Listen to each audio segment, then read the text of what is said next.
My friends, this is me back again. Uh, miss being with you guys, but the holidays was up and we was running around. So tonight I want to talk to you about uh, some spiritual things. Um, I want you to talk. I want to talk to you about the books that I've written. I'm not going to talk about the books. I'm just going to tell you where you can get them from. They're on Amazon and Barnes and Nobles. And all you have to do is go there and just tell them my name, Wade Hooks, and tell them which book you want. The 8 books is the Bible. The Bible. I've written the Bible or rewritten it or put definitions in it. That's what I should say. It's just word definitions, the words that I think people don't understand. I give the definition, sentences that people don't understand, scriptures, all of that. I just give the definition of the scripture. Now, I'm not a genius, but I do have a master's degree in theology, and I graduated as um, straight A student. So I learned a few things. So I just want to pass it on to you. And there's some things tonight that I really want us to look at as Christians. Okay. The next book is the 25 Keys to Unlocking the Scripture. And then the third book is The Cry of the Gay Child. Mama, Daddy, please don't throw me away. And then the other one is The Afro American Woman. She is a thing of beauty. The next one is Stop the Bully. The next one is Becoming Positive. Is it too late to become positive after being negative so long? And the next one is Managing Money Made Simple. It's just a good one. And then the other one is it's a marriage book that I wrote on. So, and I just wanted to be talking to you a little bit about that tonight. And just one moment, please. Excuse me. Okay, I just had some notes down here that I wanted to. Okay, see, I'm not like most of you guys. You guys are young and your mind is good and strong. And I'm in my late 70s now, so I have to have some help every now and then. Okay, all right. Um, one thing I want to talk to my Christian brothers and sisters about, and it's real, real bad, especially in the church, and we don't even realize it. But we are far too judgmental. The Bible tells us not to judge because by the same judgment that you judge, it's going to come back on you. So we have to learn how to stop judging. And, it's so many things that we judge. I mean, there's stuff like what people wear. I know I was in a church, and of course, when you're a minister, they always call you to the pulpit in most churches. So I was sitting in the pulpit and I had on a burgundy suit. Okay. And the preacher was preaching, and all of a sudden, the preacher went down out of the pulpit, down and stood on the floor of the church. And he was just talking about what we ought not to wear. And one thing he was saying, I don't know why preachers want to wear a red suit to church. Now, my suit wasn't red, but even if it was red, so what? But it was burgundy. And I could just see all the eyes coming, looking right at me because I was sitting right up front. I got kind of tickled, really.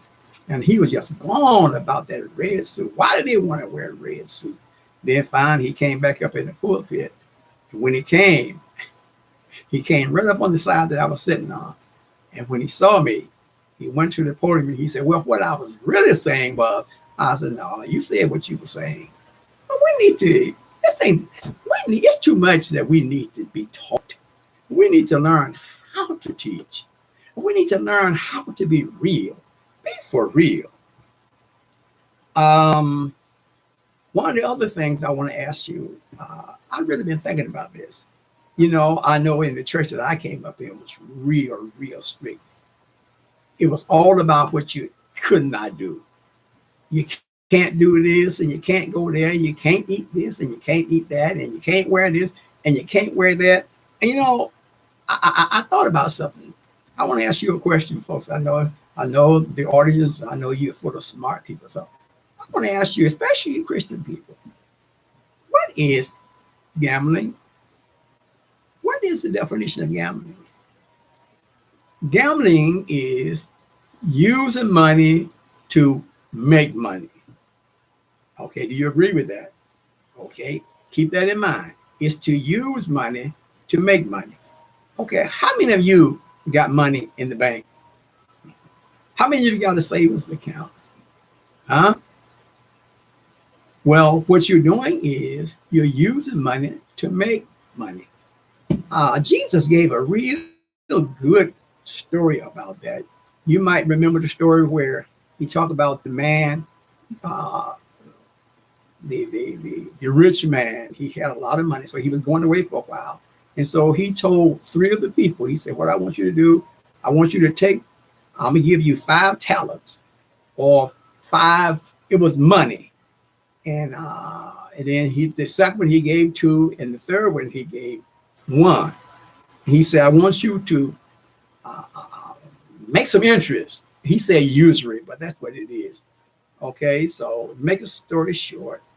When he came back, he came to the man that he given 5 to. He said, what have you done? He said, Master, you gave me 5 and I put it to usury and I gained 5 more. And he said, good servant. And he says, he was pleased with it. And then the other one he gave 2, and he had done the same thing. But the one that he gave 1 to, he said, okay, what did you do? He said, look, I know you was a hard man, so I wasn't about to take a chance on losing your money. So I buried it in the ground. And the Bible was saying that the man was so mad. He got so mad with the guy. He said, you should have taken my money and put it in a bank or somewhere it's going to draw interest. And he was so mad. He said, I tell you what, he told himself, he said, take away from him what he got and give it to the one that's got 5. So what is he saying here? Okay. What do we call gambling? But we always teaching people, you can't gamble and you can't gamble. And yet we do it all the time in so many areas. When you go out on the road, that's a gamble. You're taking a chance you're going to get back all right. That's what gambling means. You're taking a chance. We sit up in a house with the gas on. Who knows that thing won't explode? But we're taking a chance. But we always teaching us, so we have to be careful with that kind of teaching. And Jesus, if you really look at it, most of Jesus' time was spent with the low and the low class. He hardly ever went to a synagogue. When he did go to the synagogue, most of the time he went there to rebuke the Pharisees. But his ministry was out there. See, we're supposed to take the gospel to the people. But what do we do? Come to church. Y'all come on to my church. No, you take the church to them. And that's what we really need to learn how to do. We really need to learn how to do that. And that's what I want to teach tonight. That's what I want you to understand. But, go out there. We need to be out there where the people are. And when you look at it, and I was telling my wife about this, and my buddy, I said, yeah, but we got it backwards. We are teaching people not to do what the Bible teach people to do. We're supposed to go to the people. That's what we're supposed to be done. But we are so spiritual. We come in our little group, and we come to church, and we sit there and have our little say, and then we go home. And one time my wife was, she didn't go to church that Sunday. And she was out to the shopping center. She came back and she said, Wade, you know what? That's what the people are. That's what the church needs to be. I want to ask you all a question. Okay. Get ready. This is kind of, you got to think for a moment. Let me see I'm trying to think of how to phrase it. Well, maybe I'll come back with that. Let me see. Oh, you know, I think what I was going to say was, you know, when Jesus was given the parable about the man that has given a party or something for his son, and they invited all the big shots, all the big wheels to come, and none of them showed up. And the man of the house was so angry, he told his servant, he said, "I tell you what you do. Go out in the byways and the highways and the streets, on the bridges. Go out there where the low class is and bring them in so my house will be filled." But what do? If a person come to church with a sweatsuit on, because I know one lady, she told me, she said, "Well, you get that." I said, what's wrong? He in here with a sweatsuit on. I said, "You ought to be glad he's in church." But we drive people away. I hear too many young folks that I taught in Sunday school when I was a young man. They come today and they say, "I would not go to your church again." Well, he wasn't talking about my church. He was talking about my denomination. I said, "Why?" He said, "Because all we have heard was what you couldn't do. You can't wear this and you can't wear that. You can't go there and you can't go here. You can't go to the movies." And I mean, all this kind of stuff. People, we need to teach the folks what they need to hear about. One of the things we need to do, we need to have classes on marriage. We need that real bad. Every church should have a class for marriage because our marriages are going haywire. I'm talking about church folk breaking up like mad, cheating and all this kind of stuff. So somebody needs to get out there and teach these people about, you know, what they need to do, and that's what I want to do. Is I just want to make it really plain. I want to make it real simple. How many of you don't eat meat? Oh, I can hear you clicking off right now. This preachers are gone crazy. How many of you don't eat meat? If you don't eat meat, why don't you eat meat? Now, I don't have no problem with a man if I just don't like that meat. I don't want to eat it. But I'm talking about when we make it a religious thing. Okay. You remember the story of Jesus when he told about he went and delivered this man that had all these demons in him. And when he cast the demons out, the demons asked him, "Lord, let us go into those hogs." And it was a lot of hogs down there feeding around the water. And Jesus said, "Go." And they went down there, and the hogs just took off and just jumped in the water and drowned themselves. So what do we say? You can't eat pork because it got demons in it. Oh boy. Oh boy. And yet the Bible say all meat is good if it's blessed. If you receive it with blessing, all meat is good. And that's what we say. And he also say meat is for the belly, and the belly is for meat. How do we get all messed up? So, and listen, let me stop right here. I know some of you probably listening that is what you believe. That is your church teaching, all that. I am not trying to take anybody from the church. Believe what you want to believe. But I want you to make sure that what you are eating, what you are teaching, is in the Bible. And I told my buddy, I said, I want to go through the Bible. I just want to go through the Bible. Just go through the whole Bible. And I just want to look for all of the do nots.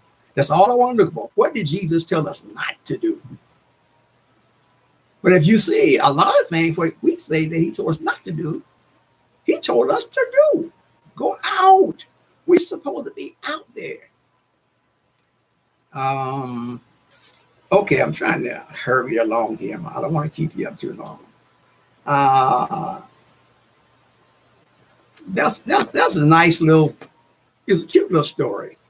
I might have told you one other time I was on, but just in case I didn't, it's really nice. Remember I told you how judgmental we are? Well, that was an old lady, and she was living across the street from a neighbor, of course. And she always was talking about how dirty that neighbor's windows were. And when she'd be talking to her friends on that, she said, "This woman got the nastiest windows that I've ever seen." So one day, the woman that she talked to came by to see her. And she said, "Baby, come here. Come on. I want to show you something. Let's go out here. I want to show you some nasty windows." So when she got out there and looked up at the windows, The window was all clean. And she said, I can't believe this. She finally cleaned her windows. So they came back, started to watch her house. And her friends said, honey, look up at your window.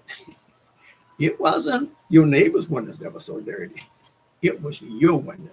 So sometimes we need to clean our own windows before we can tell somebody else to clean theirs. Okay? So this is what I really want us to learn to do. Some of the basic stuff.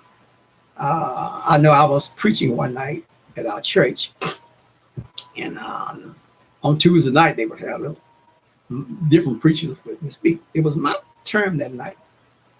And it was, I looked out there and I saw all these heavyweights out there. I said, oh. I said, I'm in trouble because here's what I'm going to talk about. So I asked the question. I asked them about why is it that we stay? Well, the Bible say, come out from among you and be ye separate. I said, why is it that we don't go? I said, what does it mean? And one of them raised his hand. I knew he was going to raise his hand. I said, okay, brother, what is it? Because, you're supposed to come out from among them. Come out from among them sinners. That's what we're supposed to be. We ain't got to be hanging around them sinners. I should let him talk. He got real quiet in there. I said, well, let me ask you something. How are you going to win somebody if you don't go to where they are? See, we always expect them to come to us. There are people out there that need what we got to offer. So we need to go to them. Go to the sinners. If you look at Jesus, as you look at John the Baptist, who they hung around with? Their whole audience was sinful folk. People was coming out. It wasn't church. The only church people that would come out was the Pharisees. And they came out to discourage and to find something wrong. But they went out to the people. And there was a multitude. Now, anytime you see the word multitude in the Bible, that's not just a crowd. That's humongous amount of people. I mean, and it got bigger and bigger and bigger. Now, here's what I want to ask you.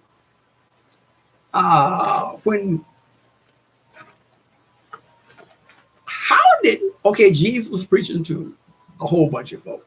John was preaching to a whole bunch of folk out there in the woods. I want to ask you guys a question. How did the people hear what they were saying?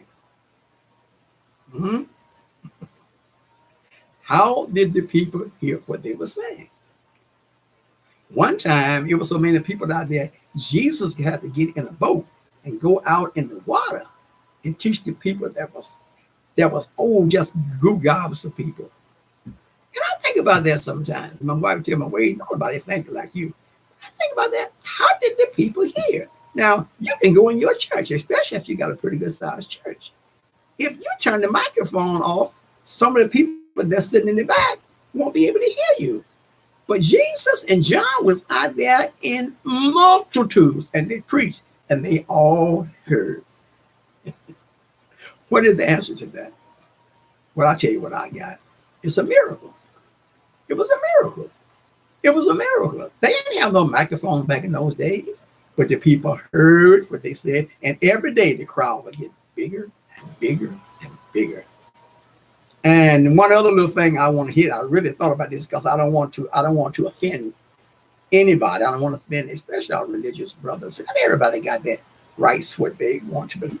But one of the biggest things that we talk about in church now is baptism. Baptism is a big thing. Some say you sprinkle. Some say one thing or another. But I was cutting grass for this lady, and I don't want to call the denomination, but I knew she was going to eventually come to me. And so she came to me and she said, "Brother, I want to ask you something." I said, "Yes, ma'am." Now, her son was the pastor of her church. She said, "Where do you go to church at?" I say, "Well, I go down in Detroit, which is about 30 miles away." She said, "Why do you go way down there when we got the truth right here?" I didn't even argue with her. And then she started telling me how I need to be baptized. She told me how I need to, what they do, they go under water. And while they're under the water, the Holy Ghost fills them, and then they come out of the water speaking in tongues. And she said, "Oh, that's where it is so good at." So I didn't even argue with her. I just stopped. But we have to be careful with that. We have to be careful with that. Make sure you know what's in the word.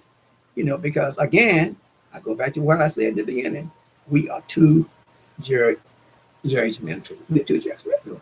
And we need to let people see Christ in us. We need to. And I know some folks now, every time you look up, they say, Jesus said, God said to me. And we got some relatives like that. Every time, God said to me, God said to me, and God said to me. And yet, so many of them are having a hard time. If God talks to you all, if he talks to you that much, why don't he tell you some good stuff? Why are you always down in the dumps? Huh? Let's get it right, folks. Let's get it right. Let's get it right. Let me see. Okay. I think that's really about all that I had jotted down. I just wanted to get a little note. So just think about what I said. Okay. And if you're judgmental, just stop being it. Because you know what? It takes all of my time to keep myself together. I don't have no time to be out there judging other folks. I want to win folks to Christ. And sometimes what we need to do is the people need to see Christ in us. They need to see Christ in us. Because I've just had people come to me, like I said earlier, that I taught in Sunday school. And they tell me, brother, where they call me pastor. I was the assistant pastor then. And they say, I still remember your stories. I still remember how you used to make it so plain. And you know what? I said, that's what I like. And then I've had people to tell me my preaching was too plain. Your preaching is too simple. How can it be too simple? And I wanted to tell them, yours ain't simple enough. I didn't say that, folks. I stayed safe. I was all right. I didn't say that. But the one lady, she was the pastor's daughter. And she tells me, even now, this has been years ago, she said, oh, I used to love to hear you. I couldn't wait till Easter to get around because she said, I just love the way you explain what Easter was really all about. And so I was brief you on just a little bit of it. And I was just telling her, I was telling the church, I say, that is one of the worst ways that you can die is on the cross. And then I just began to tell them the agony that you go through on the cross. The night before, if you was to be crucified the next day, the night before, they would take you in a hall with all of the soldiers. And they would spit on you. And they would slap you like they did Jesus. Okay, if you know everything, tell me who slapped you. I mean, make fun. They won't feed you. And then the next day, and I've heard two sides of this, and I don't know which one is really right, but I know they would make you drag your cross to where you're going to be crucified at. And if you know about the story about Jesus, he was so weak until he fell down. Somebody else had to finish carrying his cross. And what they did, they would take you and they would nail your feet with your feet flat. And they had what they call penny nails, and they was big. And they would drive those nails right through your foot, and you would actually be pinned to the cross. Now remember, your legs was bent. Okay, and then they would take your hands, and they would drive nails through your hand. Now they used to drive them through now. I'm going about what I've heard some theologians say now, and I believe it. They used to drive the nail right through the palm of your hand. But the reason they stopped doing that because some of the real heavy people, the weight would just tear them. They would just tear right through the nails and it would come right through the hand. So they found out, they started nailing it down here. And they found out there was a nerve down here that would just, have you ever hit something and you just get numb? It just hurt. And they said that's the way it was. And what they would do was they would strip you butt naked. See, we see these things in the church with this cloth hanging around. No. They wanted to humiliate you.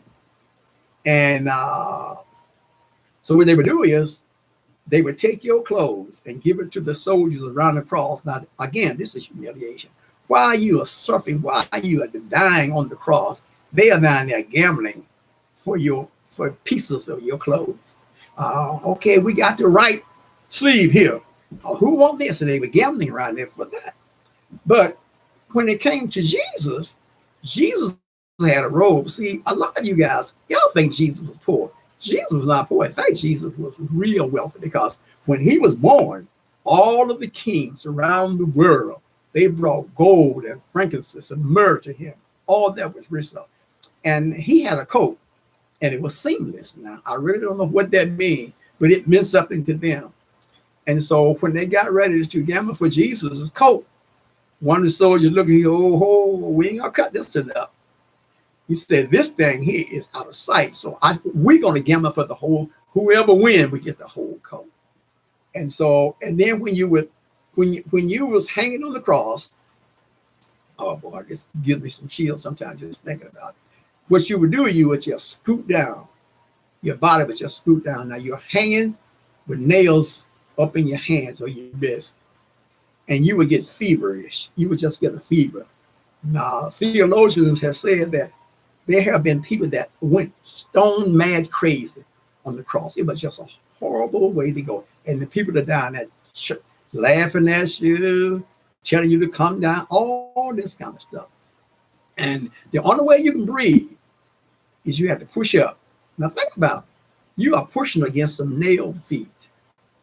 And you pushing up. And what we see, all this shiny, beautiful cross, that ain't a cross at all. These things was trees that had been split. And there was just splinters. And every time, you remember you was hanging there naked and everybody was laughing at you. But every time that you scoot up, it would just tear the splinters would get all in your back. And then you would scoot back down. And if you wasn't dead at 6 o'clock, now that was the Jewish, that was the end of that day. What they would do, they would come around, the soldiers, and they would take you down from the cross and they would break your leg so you can't get away that day. But when they got to Jesus, they got ready to break his leg, but he was already dead. There was no need to break his leg. But the scripture has said that not a bone in his body shall be broken. Well, when I think about what he went through for me, folks, I don't even feel worthy. I really don't. Sometimes I just ask God, why do you love me so much? Why do you love me so much? See, I'm not like most of you. You guys are just perfect. Nothing ever goes wrong. I'm saved, and I'm a Christian, and everything just always go right. But that's not true with me. And you know what? It's not true with you either. Because you are human beings, and sometimes we think that when we get saved, God just take all of our humanity away from us. That's not the truth. And I'm going to tell you something. Y'all going to go to bed with this, and y'all going to be talking about me so bad. But you know, when you, sometimes I just have, I don't know how to really say it sometimes. But it was really about just how we suffer and how we think we are so righteous and how we think we are so holy. I guess that's what I was trying to get at. But you know what? Let me tell you, I know what I was trying to say. Do you know when you get saved, men, women, your sexuality, your drive don't go away from you? I don't know why we think that.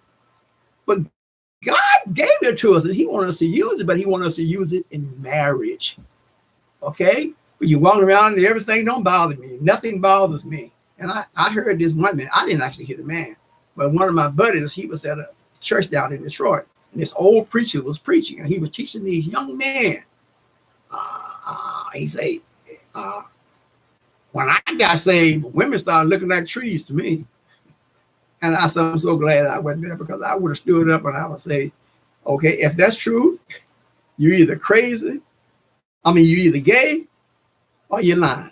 That's about the only reason. Women still look good to me. And I tell my wife, men still looks good to you. And there's nothing wrong with that as long as you don't start yielding. So let's be real, folks. Let's stop. We're trying to make these folks to be what they cannot be.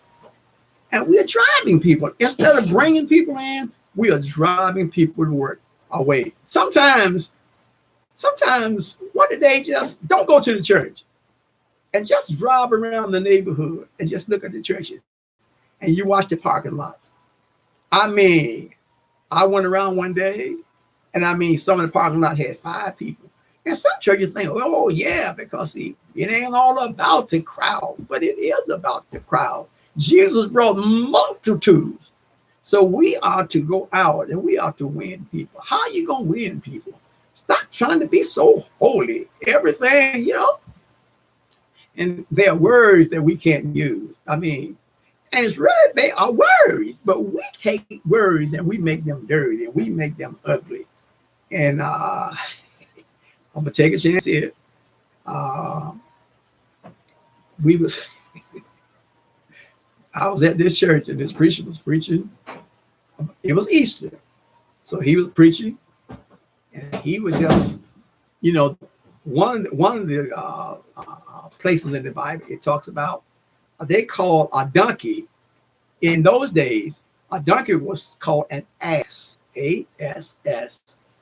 I know some of you are falling out. Ooh, he's cussing. But that's just the name of a donkey. It's in the Bible. Jesus told him to go and you will find an ass tied. Take him loose and bring him to me. And when they brought her to Jesus, and they said, and he sat up on his ass. Now, am I cussing or am I in the word? And the preacher was up, and when he got to that, he was just reading. But when he got to that part, he said, I'm just going to say donkey. Okay, if that's what you want to say it. But your reason, oh, that's a bad word. That's a word. We made it bad. Oh, God, please help us, Lord. Okay, folks, I'm not going to bore you any longer. I know, boy, some cussing going around some of them houses. There's some fussing going on TVs are popping off because this man here is crazy. But that's what I want to teach. I want to teach us how to be good Christians, how to enjoy one another. Husband and wife, enjoy one another. I got 3 sons. Well, I got 4, but I got 3 by my wife. I had 1 before I got married. And they are now in their 40s, late 40s and early 50s.